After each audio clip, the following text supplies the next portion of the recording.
আমরা কথা দিলে কথা রাখি, আমরা করে দিয়েছি। 1 মাস যেটা দেরি হয়েছিল সেটা আমাদের জন্য নয়, সেটা কোর্টে কেসটা পড়েছিল। কারণ একটা কোর্ট বানাতে হয় সাব ডিভিশন নতুন করতে গেলে, সেই কোর্ট ক্লিয়ারেন্স দিয়েছে। সুতরাং হয়ে গেছে ধূপগুড়ি, নতুন ব্লক বানারহাট, ক্রান্তি, লাভা, পেডিং তৈরি করা হয়েছে, নতুন মালদা সাব ডিভিশন তৈরি করা হয়েছে, আলিপুরদুয়ার তৈরি করা হয়েছে, ভোরের আলো তৈরি করা হয়েছে, কুচবিহারকে হেরিটেজ টাউন ঘোষণা করা হয়েছে। আপনারা জানেন কুচবিহার ঝকঝকে চকচকে হয়ে যাচ্ছে এবং এখানেও প্রায় 250 থেকে 300 কোটি টাকা এই কুচবিহার টাউন যাতে হেরিটেজ টাউন হয়, সারা পৃথিবীর মানুষ দেখতে আসে, তার জন্য এটাও করছি আমরা।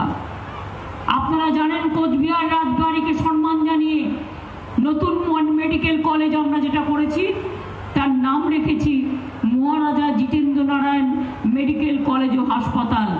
এর জন্য 25 একর জমি আমরা দিয়েছি। এছাড়াও অনেক কাজ আছে। এই জেলায় মদন মোহন মন্দির, শিবযজ্ঞ মন্দির, বানেশ্বর মন্দির অত্যন্ত বিখ্যাত, এর জন্য আমরা টাকা দিয়েছি। ছিটমহল হস্তান্তর কে করে দিয়েছে? আমরা করে দিয়েছি। কুচবিহার এয়ারপোর্ট কারা করে দিয়েছে? আমরা করে দিয়েছি। মনে রাখবেন, বিমান চলাচলটা ওদের হাতে, কেন্দ্রের হাতে, কিন্তু এয়ারপোর্টটা তৈরি করে দিয়েছি আমরা। এর জন্য আমার 300 কোটি টাকা লেগেছে।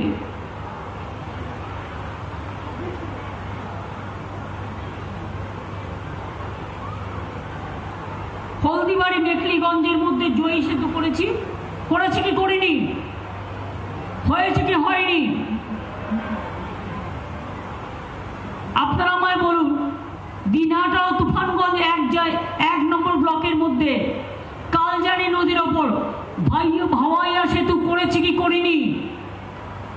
হয়েছে কি হয়নি?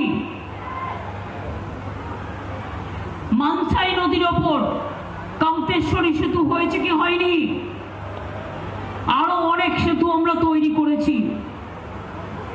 শালবাড়িতে মরারায়ডাক নদীর ওপর সেতু, নাটাবাড়িতে গদাধর নদীর ওপর সেতু, ভাওয়াগুড়িতে ফালিমারি ঘাটে সেতু, পুন্ডিবাড়িতে বড় লঙ্গরস অঞ্চলে সেতু, ঘুঘুমারির কদমতলাতে মরা তোরসা নদীর ওপর চরের ওপর সেতু, কালমাটিতে নটুয়ার পাড়ে সেতু, দিনহাটায় নায়ারহাটে সেতু, পাটছাড়া গ্রামে পঞ্চায়েত ভবনের ঘাটে সেতু, পুটিমারির ফুলেশ্বরীতে প্রাণনাথ সেতু, রাজানের ঘাটে সেতু, বেগুনবাড়ি ছড়াতে সেতু।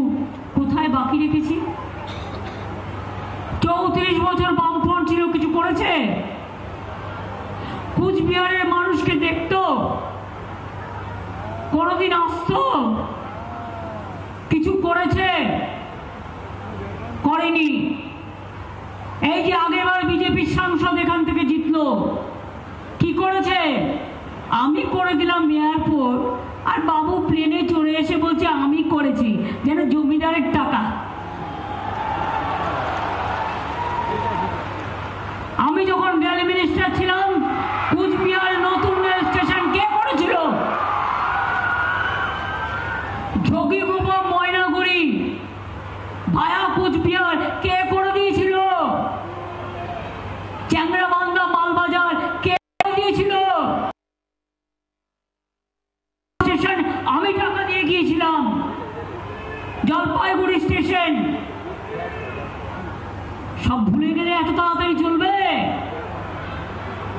এরা তো একদিন একটা ঘাস পুঁতেও দেখেনি যে ঘাসটা পুঁততে হয় কেমন করে। কত লোক, কত মানুষ আমাদের এখানে আসেন। কেরল থেকে যারা লিঙ্কম্যান ছিল তাদেরও আমরা চাকরি দিয়েছি। জলস্বপ্ন প্রকল্পে আপনারা দেখবেন টিভিতে বলছে हमने घर घर में जल पहुंचा, अब कितना रुपया दिया? 25%। हमने कितना खर्च किया? 75%। तो कौन दिया? বাংলার আওয়াজ, বাঙালির আবেগ, জি 24 ঘন্টা।